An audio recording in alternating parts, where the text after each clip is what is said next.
अस्सलामु अलैकुम वरहमतुल्लाहि वबरकातुहू। अच्छा जी बेटा, तो in the last lecture we have studied about air pollutants. ठीक है, हमारी एयर पोल्यूटेंट्स के बारे में डिस्कशन चल रही थी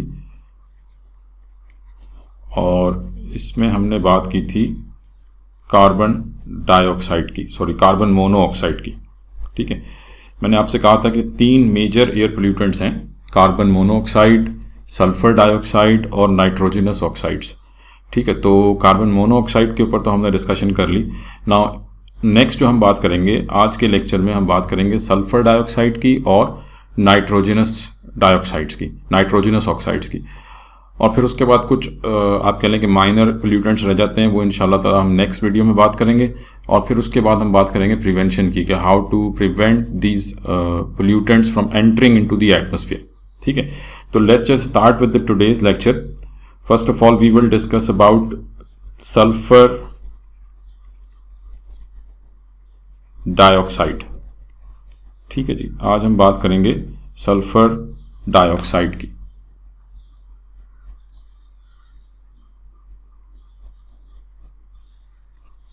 sulphur dioxide. Now sulphur dioxide की अगर हम बात करें तो सल्फर डाइऑक्साइड जो है ये बेसिकली आप कह लें कि it is one of the major pollutant, it is one of the major pollutant present in the air. ठीक है जी, it is one of the major pollutant present in the air. ठीक है, अब बेसिकली ये फर्स्ट ऑफ ऑल तो we have to discuss कि how it enters into the atmosphere, किस तरह से ये एटमॉस्फेयर में आता है। ठीक है, तो first just discuss how it enters in air. ठीक है, ये एयर में एंटर किस तरह से होता है, how it enters into the air. तो बेसिकली सल्फर जो है ये आपको मालूम होना चाहिए कि it is one of the abundant element present in earth. ठीक है, तो सल्फर जो है ये बेसिकली कहाँ मौजूद है, sulphur it is present in the earth. Sulphur is present in earth. ठीक है, सल्फर जो है ये बेसिकली अर्थ में मौजूद है और it produces when during volcanic eruptions. Number 1 it produces, यानी आप ये कह लें कि हम बात करें कि सल्फर डाइऑक्साइड जो है ये एटमॉस्फेयर में कैसे एंटर होता है। तो as sulphur is present in the earth, तो during volcanic eruptions, during volcanic eruptions. ठीक है, ड्यूरिंग वॉल्केनिक इरप्शंस क्या होते हैं कि मोल्टन सल्फर जो है ये आप कह लें कि एमिट आउट होता है। During volcanic eruptions molten sulphur emits out, and क्योंकि हाई टेम्परेचर होता है, जब आप कह लें कि लावा प्रोड्यूस होता है, वॉल्केनिक इरप्शंस होती हैं, एट दैट टाइम टेम्परेचर बहुत ज़्यादा हाई होता है, तो जो सल्फर एमिट आउट होता है इट रिएक्ट्स विद ऑक्सीजन। ये एयर में मौजूद ऑक्सीजन के साथ रिएक्ट करता है, इट रिएक्ट्स विद ऑक्सीजन। ठीक है, और क्या रिएक्शन होता है, सल्फर रिएक्ट्स विद, जो मोल्टन सल्फर होता है it reacts with oxygen present in the air to produce sulphur dioxide. ठीक है, तो सल्फर डाइऑक्साइड जो है ये प्रोड्यूस होती है, एंड दिस सल्फर डाइऑक्साइड, ये जो सल्फर डाइऑक्साइड गैस यहां से प्रोड्यूस होती है, it moves into the atmosphere, it moves into the atmosphere. तो ये एटमॉस्फेयर में मूव कर जाती है। तो ये तो एक रीजन हो गया कि how sulphur dioxide enters into the atmosphere. ठीक है, ये आप मोर और लेस आप कह सकते हैं कि this is nature, this is nature's doing. Now another reason how sulfur dioxide enters into the atmosphere is due to human involvement. ठीक है, the other reason is, ये तो एक बात हो गई during the volcanic eruptions, ठीक है, ये प्रोड्यूस होता है। The other reason is कि जो पेट्रोल और आप कह लेंगे the petroleum and coal which is extracted from the earth, it has sulfur present in it as an impurity. ठीक है, तो coal and petroleum, the second reason की हम बात अगर करें तो हम ये कह सकते हैं कि coal and petroleum contains sulfur as an impurity, contains sulphur as an impurity, क्योंकि ये भी अर्थ से एक्सट्रैक्ट हो रहे हैं तो इनमें सल्फर जो है वो एज एन इम्प्योरिटी मौजूद होता है। तो when these fuels are burnt, when these fuels are burnt, ठीक है, जब इन फ्यूल्स को बर्न किया जाता है तो क्या होगा कि sulphur is oxidised to sulphur dioxide, क्योंकि फ्यूल तो अपनी जगह पे कंबशन करेगा बट जो सल्फर एज एन इम्प्योरिटी मौजूद है, दैट सल्फर, जो सल्फर इसमें एज एन इम्प्योरिटी मौजूद है, that sulphur will be oxidized to sulfur dioxide and moves into the atmosphere and moves into the atmosphere। तो मतलब ये वही रिएक्शन है जो वोल्केनिक इरप्शंस के दरमियान हो रहा है, लेकिन यहाँ पे क्या हो रहा है कि यहाँ पे जब कोल या पेट्रोलियम की कंबशन हो रही है तो एट दैट टाइम जो सल्फर एज एन इम्प्योरिटी मौजूद है वो सल्फर जो है वो रिएक्ट कर रहा है एयर में मौजूद ऑक्सीजन के साथ, ऑक्सीडाइज हो रहा है। ठीक है, अगेन हम कह सकते हैं कि वही रिएक्शन जो है वो यहाँ पे फिर दोबारा हो रहा है कि sulphur reacts with oxygen and produces sulphur dioxide, और ये सल्फर डाइऑक्साइड जो है वो एयर में जाके पोल्यूशन कॉज करता है। तो ये तो आपके पास दो मेजर रीजंस हो गए कि how sulphur dioxide enters into the atmosphere, ये तो हमने ये बात कर ली। ठीक है, कि एक तो हो गया वोल्केनिक इरप्शंस और दूसरा हो गया due to the burning of coal and petroleum. अब ये बर्निंग जो है वो कार इंजन्स में भी हो रही होती है। This burning occurs in power stations as well as in industries. ठीक है, तो this burning of coal and petroleum, this burning of coal and petroleum occurs in car engines, power stations and industries।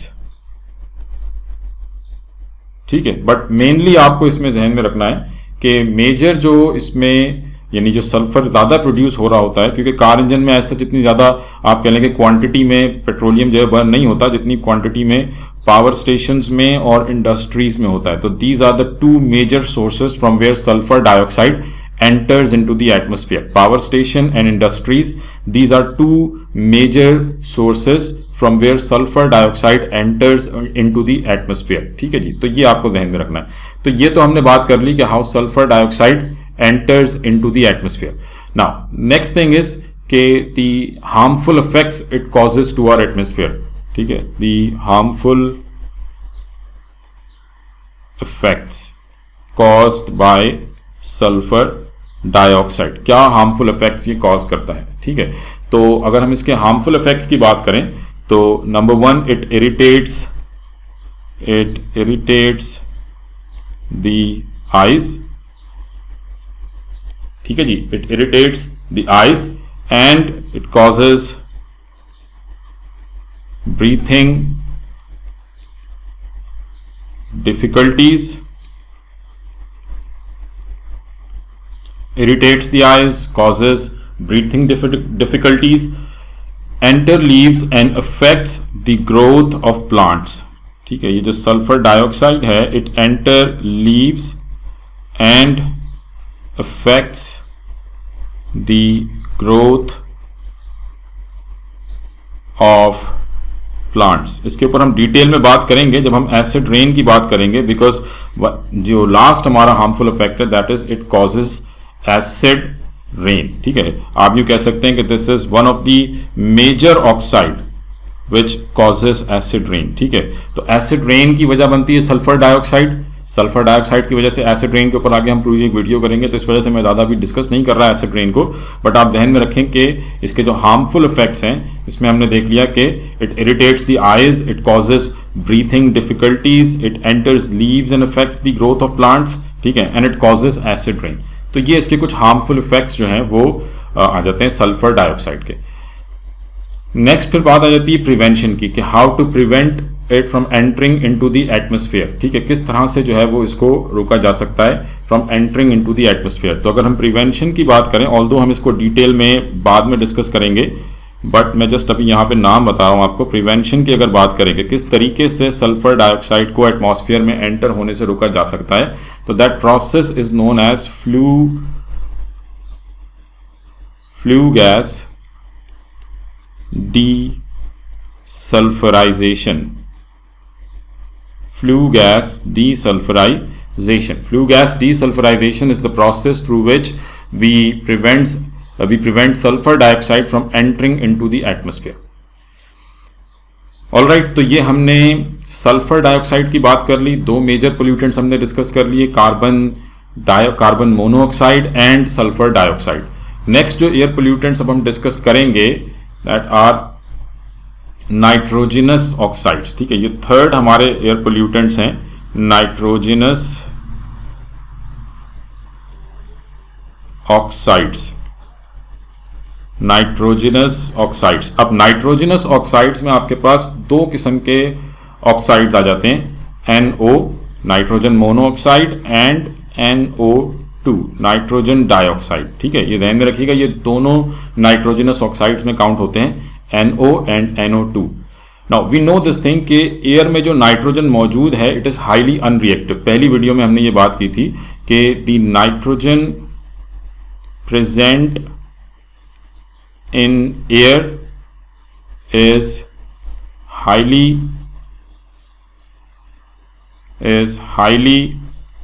Unreactive, ठीक है, because of the present, यानी क्योंकि इसमें ये nitrogen triple bond होता है जिसको ब्रेक करना इतना आसान नहीं होता, तो हम कहते हैं कि नाइट्रोजन इज हाईली अनरिएक्टिव, ठीक है। But at high temperature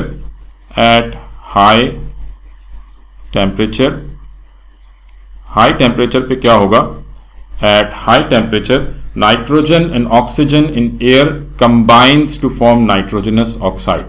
nitrogen and oxygen, क्योंकि ये दोनों गैसेस एयर में मौजूद हैं, तो नॉर्मल टेम्परेचर पे तो इनके दरमियान रिएक्शन नहीं होता, but at high temperature nitrogen and oxygen present in air reacts to produce nitrogen monoxide.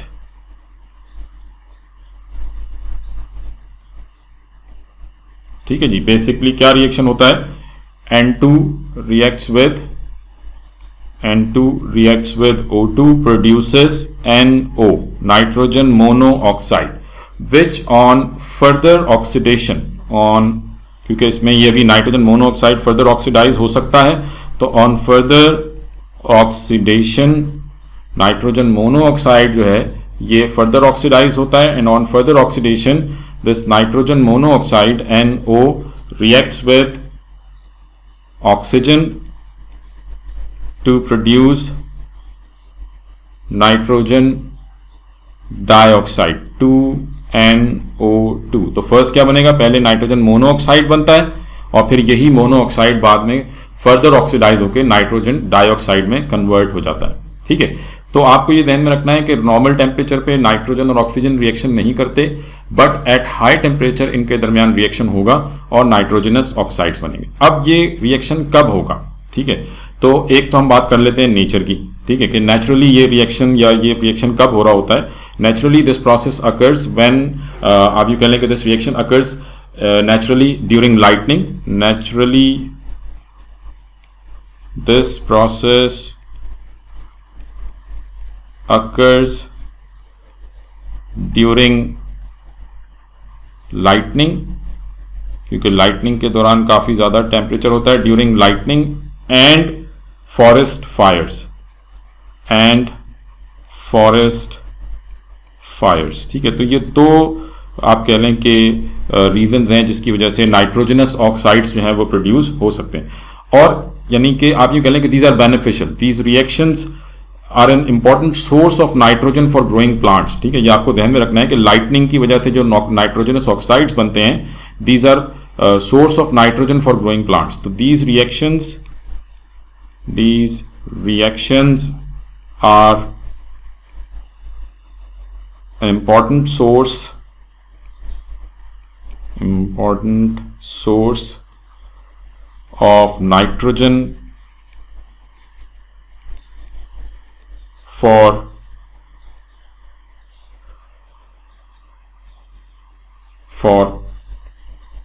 growing plants। ठीक है जी, ग्रोइंग प्लांट्स के लिए ये एक बहुत अच्छी सोर्स के तौर पे सामने आते हैं। ठीक है, बट ये तो खैर नेचुरली है। अब इसके अलावा जो ह्यूमन इन्वॉल्वमेंट है, जिसकी वजह से इन ऑक्साइड्स का परसेंटेज एयर में बहुत ज़्यादा बढ़ जाता है and they become air pollutants. ठीक है, तो वो जो ह्यूमन इन्वॉल्वमेंट है वो कहाँ से आती है कि जो एक्सेस प्रोडक्शन होती है, यानी आप ये ध्यान में रखें कि excess production of nitrogenous oxide is harmful. Excess production of these oxides is harmful। ठीक है जी, जो एक्सेस प्रोडक्शन है वो हार्मफुल है। ठीक है, and it produces in motor car engines और पावर स्टेशंस एंड इंडस्ट्रीज। ठीक है, तो दीज ऑक्साइड्स प्रोड्यूसेस, क्योंकि वहां पे हाई टेम्परेचर होता है, प्रोड्यूसेस इन मोटर कार और car engines, power stations and industries।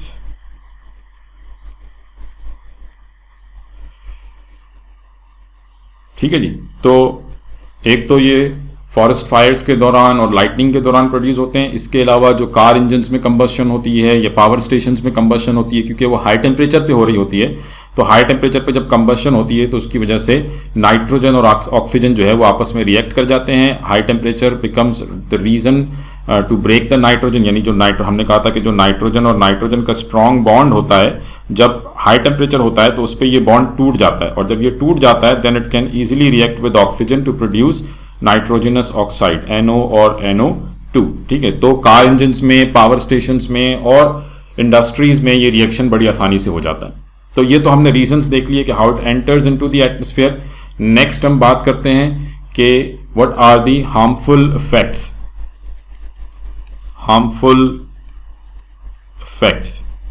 ठीक है, इस नाइट्रोजनस ऑक्साइड्स के हार्मफुल इफेक्ट्स क्या हैं? What are the harmful effects? तो इट डैमेज पीपल्स लंग्स। ठीक है, ये जो ऑक्साइड्स हैं इनका एक बड़ा नुकसान ये है कि इट डैमेज पीपल्स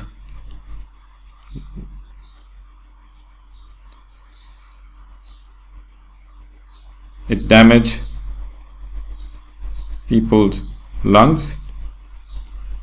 ठीक है जी, लंग्स पे इफेक्ट करता है directly. It causes acid rain. ठीक है, सल्फर डाइऑक्साइड की तरह जो आपके नाइट्रोजनस ऑक्साइड्स हैं, they are also a reason for acid rain. Basically they catalyse the production of sulphur dioxide. वो हम आगे डिटेल में बात करेंगे जब एसिड रेन की बात आएगी। फिलहाल जस्ट आप ये ध्यान में रखें कि they causes acid rain, produces ozone by reacting with sunlight and other pollutants.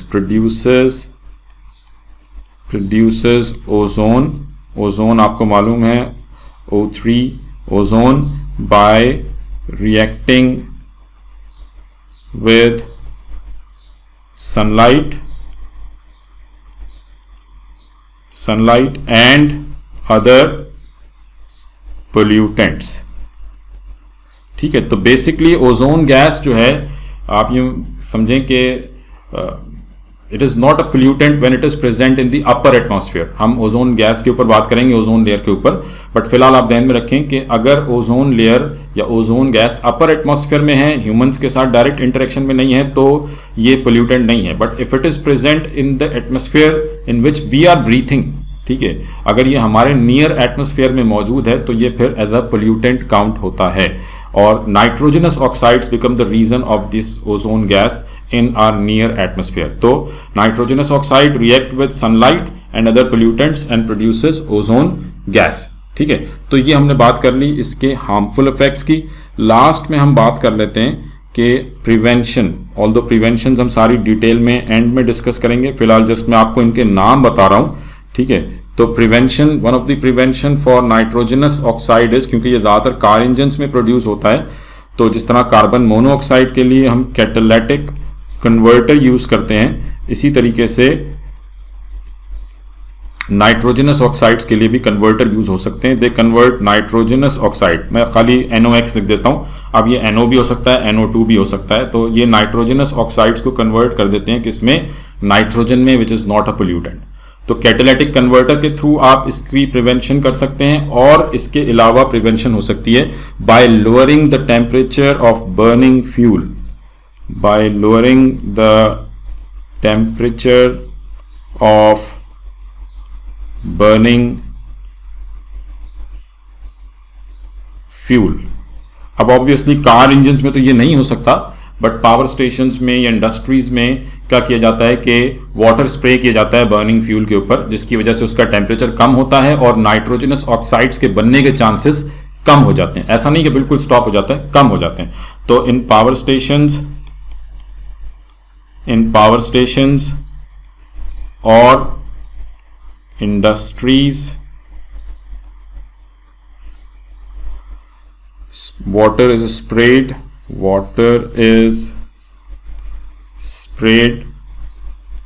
on burning fuel, water is sprayed on burning fuel to lower its temperature,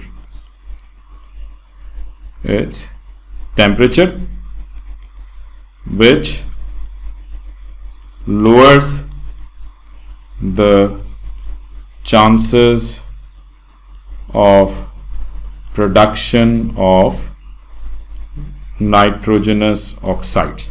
ठीक है, तो by use of catalytic converter and by lowering the temperature of burning fuel we can reduce the chances of NOx being produced। तो ये दो preventions हो गई, converter और lowering the temperature. तो ये प्रिवेंशंस हम इंशाल्लाह ताला बहुत डिटेल में डिस्कस करेंगे। हमने कार्बन मोनोऑक्साइड की प्रिवेंशन भी डिस्कस करनी है, सल्फर डाइऑक्साइड की भी और नाइट्रोजनस ऑक्साइड्स की भी। फिलहाल जस्ट मैंने आपको इनके नाम बताए हैं। ठीक है, तो ये हमारे 3 मेजर पोल्यूटेंट्स हमने डिस्कस कर लिए, कार्बन मोनोऑक्साइड, सल्फर डाइऑक्साइड और nitrogenous oxides, how they are produced, how they enters into the atmosphere and what harmful effects they cause. ठीक है जी, तो जो भी आपको इसमें समझ में ना आया हो बेटा आज के लेक्चर में, you can ask the question. ठीक है, इंशाल्लाह ताला नेक्स्ट वीडियो में हम यहीं से आगे कंटिन्यू करेंगे, कुछ पोल्यूटेंट्स रह गए हैं उनको डिस्कस करेंगे और फिर उसके बाद हम इंशाल्लाह ताला प्रिवेंशन स्टार्ट करेंगे। ठीक है जी, अल्लाह हाफिज़।